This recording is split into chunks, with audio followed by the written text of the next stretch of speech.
Yo, welcome Flyffers to the patch rundown of 1.1.2. A pretty big patch with lots of stuff to talk about. But before we start and jump right into the video, I noticed that currently 30% of my viewers are subscribed, the other 70% are not. So it would be amazing if we could grow all together. So let's make a deal. You watch this video all the way to the end and I'm pretty sure, I promise, you will have some new insights about the patch notes that you have not had before. So now let's start with something that is all about design, CS sets, looks, what many people really like. And overall, I really like the idea. But you also have to admit that that system was introduced on Flyff private servers in 2012. So it's been a while, but I'm really happy it's finally here. And it is called the wardrobe system, which is pretty easy to explain. You will use a scroll onto an item. This item then goes into your wardrobe and you will be able to put the looks, not the effects, just the looks onto any item you basically want. And this way you can, for example, when we're talking about CS sets and whatever, you can now wear, for example, like a 4% speed part, and put something else on the looks above it.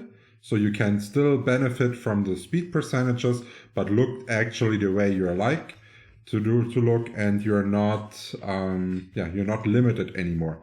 And for the people that don't know where it is, we are here in Flyff in the circle above the entrance. And right here in the trade window, you will be able to buy the scroll of transmutation.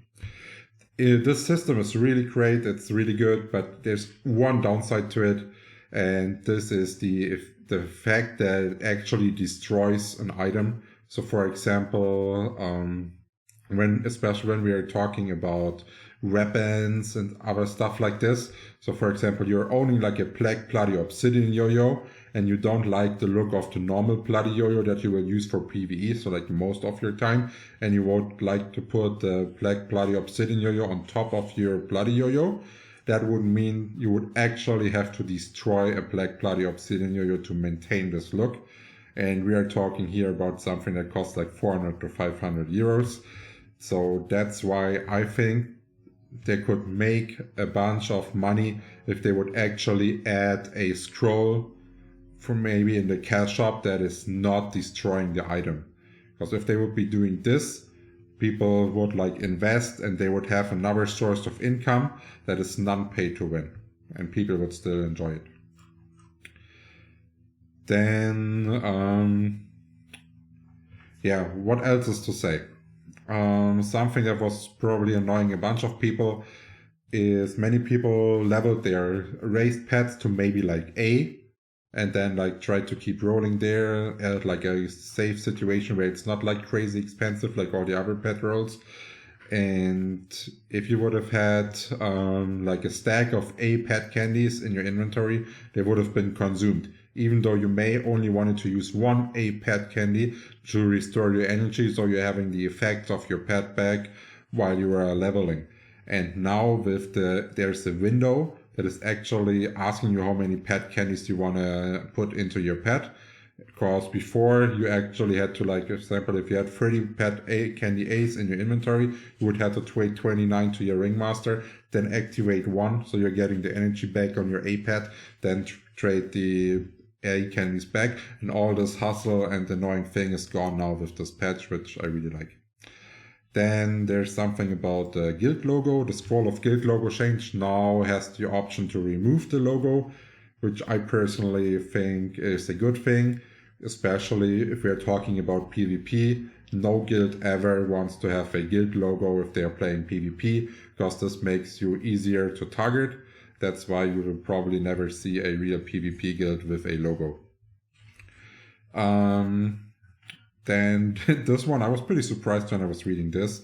Message window now displays the player's level and job to avoid scams. I have no idea how this is related to scams in any way, because scams are not done by message, they are done by trades. And yeah, but if this helps people like being happy and avoids them from scamming, go ahead. Like, I don't like scammers at all, so everything that stops them, go for it. I have just no idea how this is related to it in any way. They added a pang to Darkened City, which obviously makes sense since they increased the level rate to 75, where you could actually use the pang, so it makes sense that there's one in Darkened City as well. They also added sky signs and ships to the Asria continent, which in general is nice, but stuff like this, if we're talking about consistency, releasing a new content update and whatever, that's something that should definitely have already been done before and not like turned in later. This just looks a bit like they didn't have everything planned out for the content update. Messages related to guild duels are now announced on the whole channel so players can organize competitions. Yeah, nothing more to say actually to this. Boss fight server announcements have been changed to channel announcements. This is actually not just like some small kind of change. This is pretty important because at the moment, let's say, there's like 6 guilds waiting for Red Meteor and you can only do it on channel 1, 2, and 3. And for example, there is a message and then the guilds don't know which channel to go. So basically they will be there and spam for 5 minutes the NPC until they can enter, which is a pretty long time for only spamming a button to then realize, oh no, it was actually on channel 3 and I started spamming on channel 2. So this makes it more clear when to actually go into this process of spamming a button for 5 minutes, which in general is really bad, but this at least makes it not good, but less bad. Then we also have something that looks small on the first part, but it has a pretty huge impact. It's the debuffs on the monster removed when it loses interest. This is especially important when we're talking about AoE elementers leveling, because often they pull a lot more monsters than they can actually handle or kill in time due to hurt buff and stuff. And when the monsters are running away, they were sometimes still not attacking the Elementer, but connected to the Elementer. So even though the monster was back, had the Elementer debuff on it and you couldn't attack it. And with this change, this is gone now. Then we are having some things changed to Holy Cross. Holy Cross does not affect skill inflicting dots based on the first damage, like Moonbeam, Blood Fist, Poison Cloud, Flame Geyser, and Poison Arrow, which obviously makes sense because dots have a really small tick damage and you want to use your Holy Cross for like real damage. Now then there's something about red ships. I don't know what to say. This to me means they didn't understand the issue, what was actually wrong with red ships.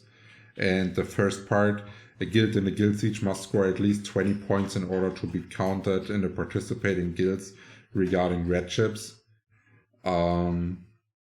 This is something like when you release a future, one of your main goals, or like for the ever developer, whatever is in charge of the security aspects, has to check everything for abusing.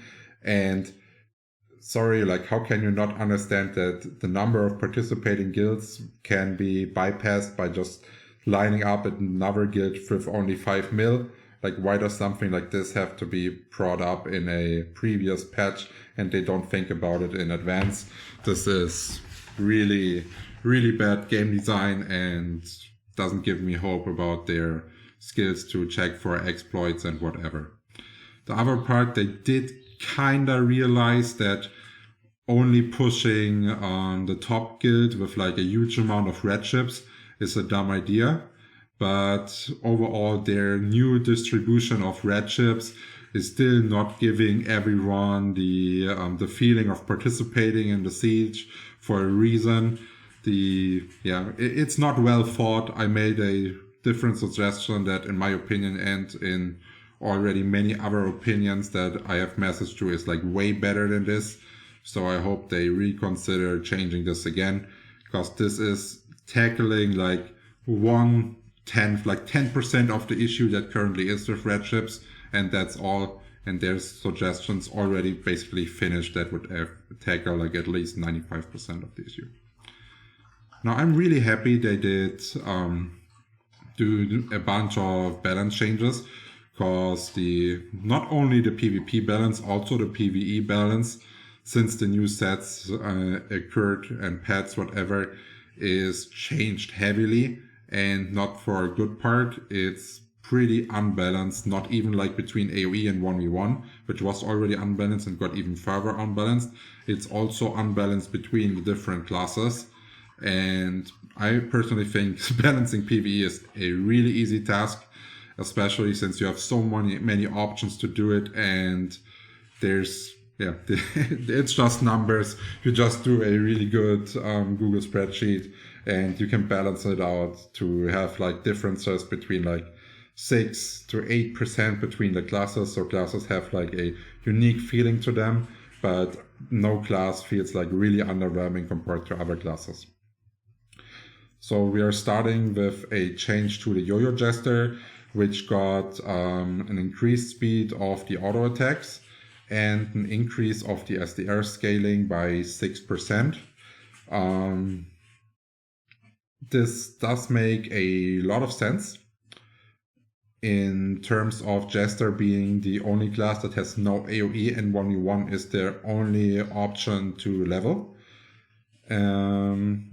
I've not tested it fully yet, but from what I've heard from other players, it's a good step in the right direction, but the gap between like an AoE character and the 1v1 Jester in terms of EXP gain per hour is still massive. We are talking with this change still at like 70% difference in EXP gain with a class that has to invest way more money to actually gain this EXP than other classes.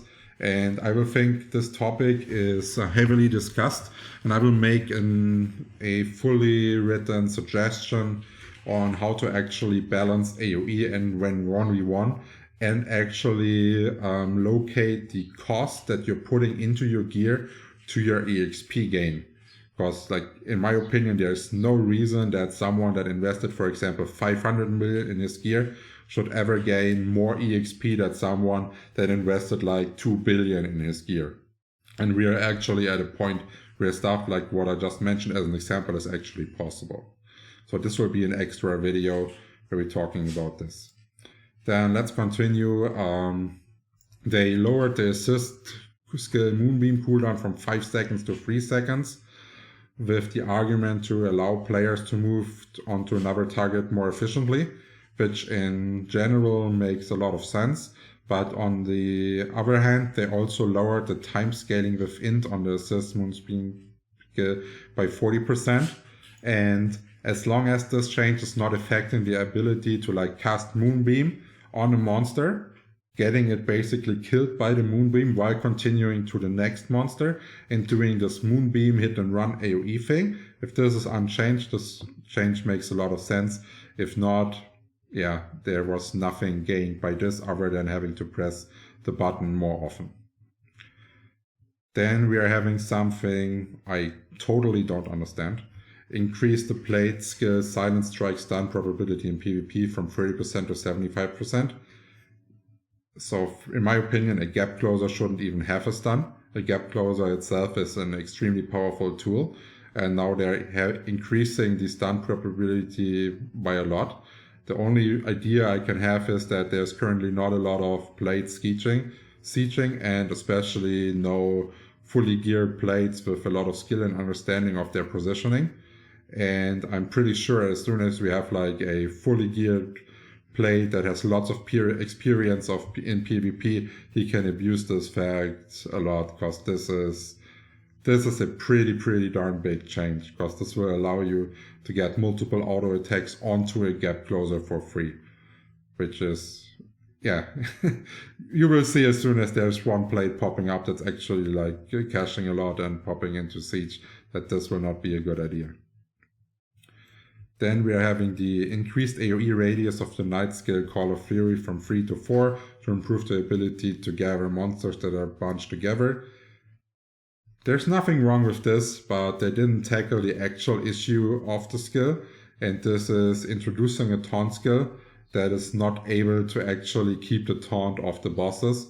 So there's already many videos around showing like how bad Call of Fury is to keep red meteor, normal meteor, aggro, and they should probably, instead of like thinking about something like this, they should definitely increase and test the taunt skill. Like, it makes no sense that it is that bad and can get bypassed by so many things. Now we are coming to something where we are talking about Elementors. With the Asria update, Elementors had a really hard time AoEing in the new zones, because the hit and run AoE based on the high health of the Asria mobs was not as viable anymore. It was still doable, but not as viable. And like stay tanking AoE, phase tanking was the better option. And they did this by giving Electric Shock more damage by allowing Electroshock to give your other skills more damage by 5% by increasing the magic resist debuff.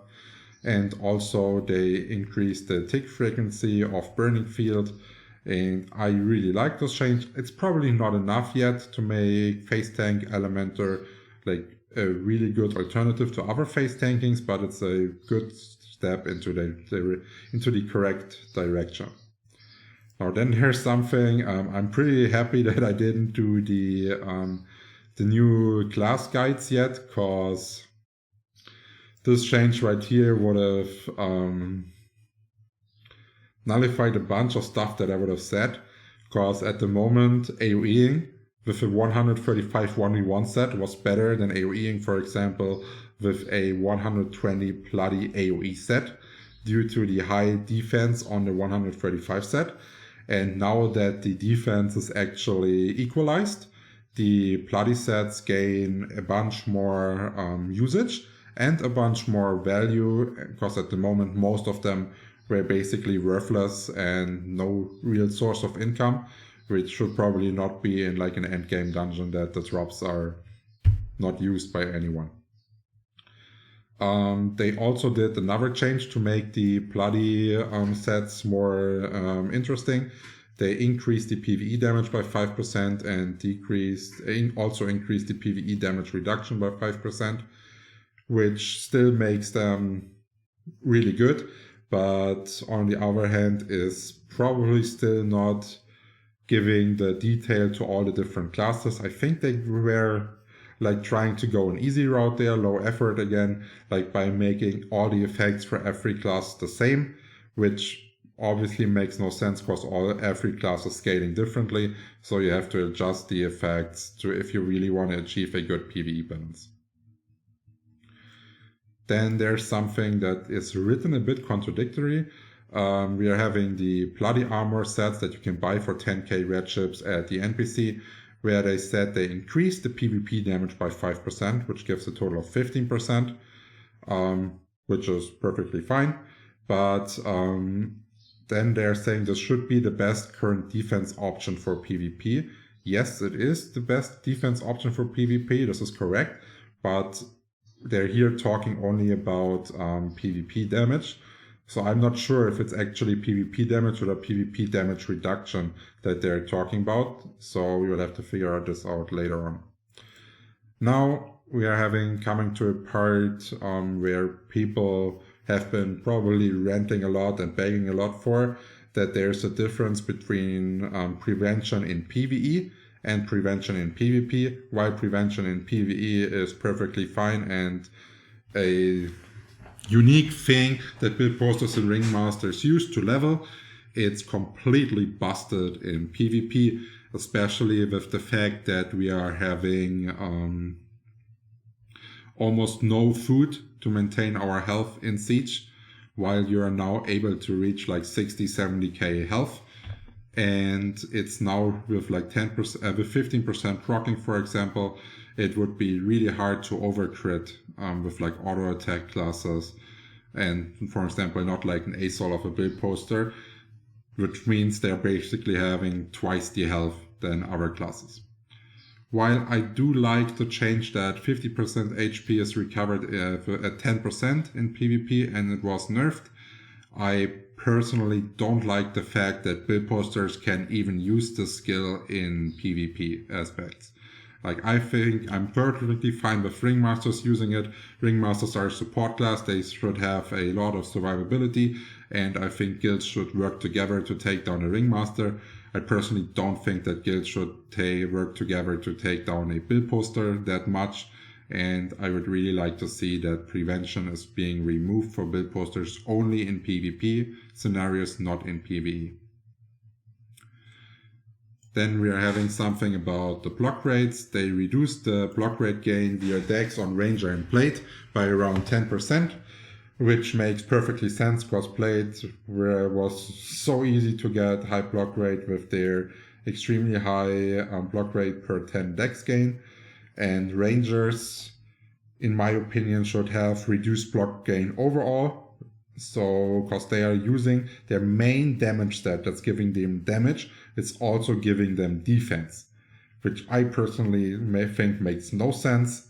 If you want to make like a build, like character design, whatever, like you should decide, do you want a damage or you want a health or defense? And they're getting both for free. And I don't think that 10% on Ranger is enough to balance out and bring some strategic in their gameplay. I think it should be nerfed way more, so they actually have to decide if they want to put more defense or more damage in there.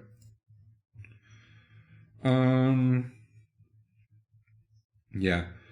Other than that, we had a couple of bug fixes and some other changes.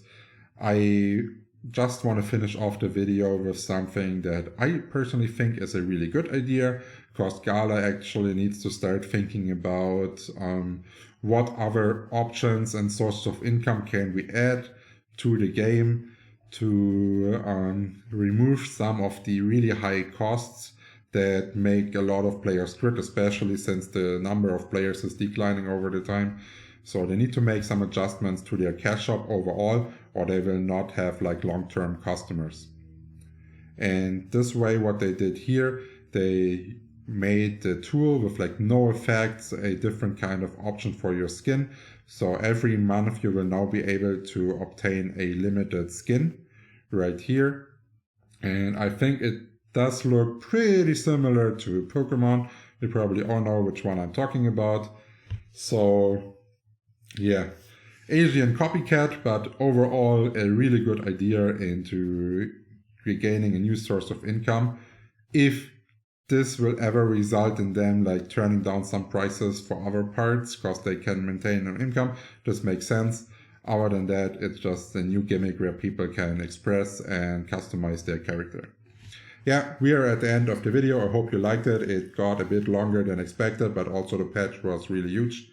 And we will see each other for sure on the next patch. Cheers, guys.